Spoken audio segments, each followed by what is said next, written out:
रात के अंधेरे में अंकु अपने चाचा जी के खेतों की तरफ जा रहे थे। वो गलती से एक ऐसे खेत में पहुंच जाते हैं जिसके बराबर में एक शमशान घाट है और उस खेत में एक बेहद डरावनी बुढ़िया बैठी हुई खाना बना रही थी। चांद की रोशनी में रात का ये दृश्य बहुत ही डरावना था। वो बुढ़िया अंकु की तरफ देखकर उसे इशारे से अपने पास बुलाती है। इसके बाद क्या हुआ जानेंगे आगे की कहानी में, तो कहानी को बिल्कुल भी स्किप मत कीजिएगा। लेकिन कहानी में आगे बढ़ने से पहले हर बार की तरह अपने इष्ट को याद जरूर कर लें, क्योंकि क्या पता वो बुढ़िया आपके बेहद नजदीक हो। तो चलिए शुरू करते हैं आज की कहानी।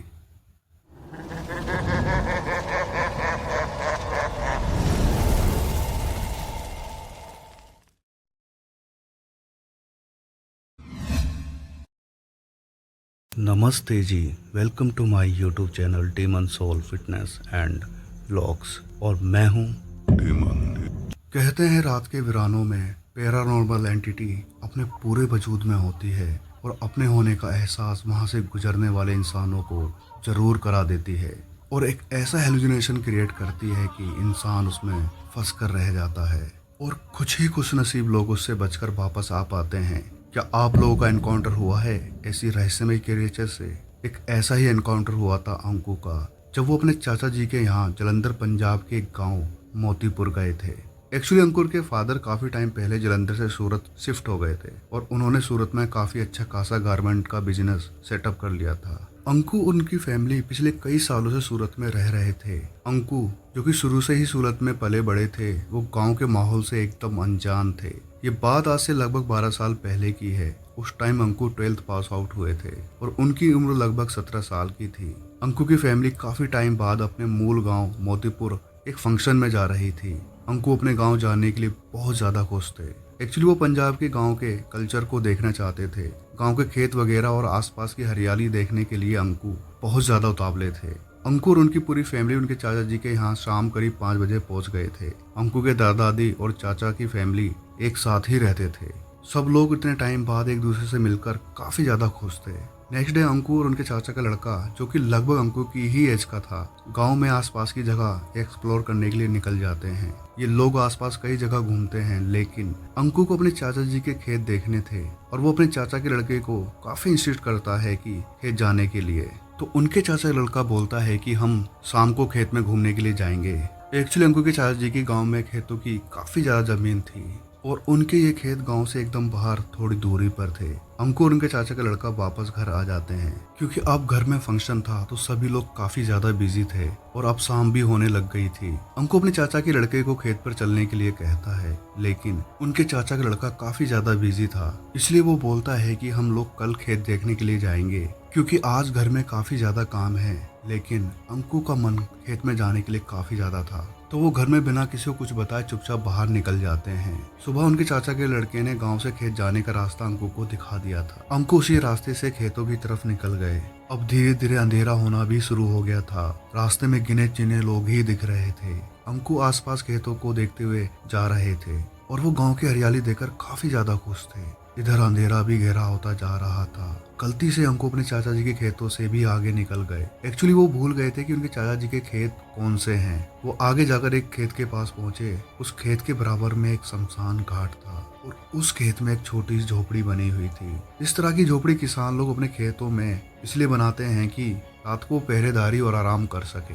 अंकु ने देखा उस झोपड़ी के बराबर में एक बुढ़िया मिट्टी के कच्चे चूल्हे पर खाना बना रही है। अंकु ये सब बड़ी ही हैरानी से देख ही रहे थे कि वो बुढ़िया अंकु को देखकर अपने पास बुलाती है।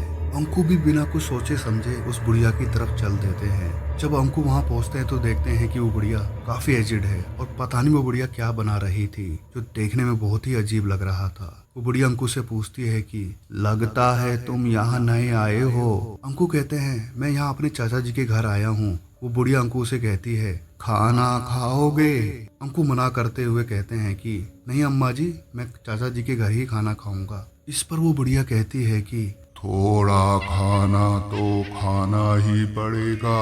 और ये कहते हुए उस बुढ़िया की आवाज बदलकर भारी और डरावनी हो गई थी। अंकु ये देखकर थोड़ा घबरा जाते हैं। वो बुढ़िया एक प्लेट में जो खाना वो बना रही थी निकालती है और अंकु को देने लगती है। अंकु बड़े ही ध्यान से देखते हैं तो ये किसी जानवर की इंटेस्टाइन थी। ये देखकर अंकु का मन खराब हो गया था। इवन उनको वॉमिटिंग करने का मन हो जाता है। वो बुढ़िया अंकु को जबरदस्ती वो प्लेट देने लगती है, लेकिन अब जो अंकु देखने वाले थे वो इतना ज्यादा भयानक था कि किसी का भी कलेजा फट जाए।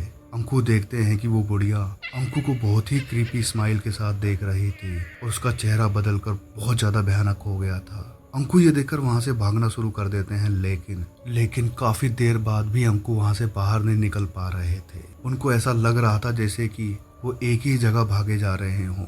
अंकु डर से बुरी तरह हाँफ रहे थे। तभी उनको सामने एक आदमी दिखाई देता है जो कि लगभग 50 या 55 साल का होगा। वो आदमी अंकु से पूछता है कि क्या हुआ, तुम इतने डरे हुए क्यों हो। तो अंकु उस आदमी को बताता है कि वहाँ उस झोपड़ी के पास एक बहुत ही डरावनी बुढ़िया है। वो आदमी कहता है कि वहाँ तो कोई भी नहीं है।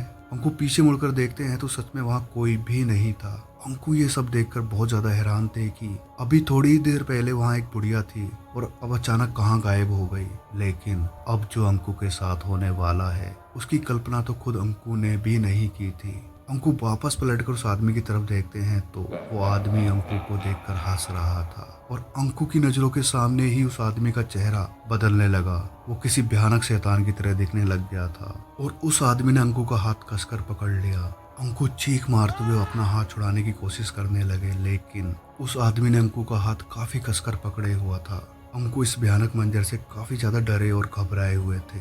वो ऊपर वाले का नाम लेकर एक झटके से अपना हाथ छुड़ाकर वहां से भागते हैं, लेकिन जब अंकु भाग रहे थे तो उन्हें अपने पीछे से उस आदमी की शैतानी हंसी की आवाज आ रही थी। अंकु किसी तरह उन खेतों से बाहर निकलकर रोड पर आ जाते हैं और वो गांव की तरफ भागने लगते हैं। भागते वो देखते हैं कि दूर सामने से उनके चाचा का लड़का हाथ में टॉर्च लिए हुए उनकी ही तरफ आ रहा था। जैसे ही वो अपने चाचा के लड़के के पास पहुंचे तो उनके चाचा का लड़का पूछता है कि क्या हुआ, तू इतना घबराया हुआ क्यों है और यहाँ क्या कर रहा है। घर में सब तेरे लिए परेशान है, तू 3 घंटे से गायब है। मुझे लगा तू खेतों की तरफ होगा इसलिए यहाँ देखने आ गया। तो अंकु अपने चाचा के लड़के को सारी घटना बताते हैं। उनके चाचा का लड़का समझ गया था कि ये उसी भूतिया खेत में पहुंच गया होगा जो शमशान घाट के बराबर में है। अंकु को उनके चाचा का लड़का घर ले आता है, लेकिन अंकु अभी भी काफी डरे हुए थे।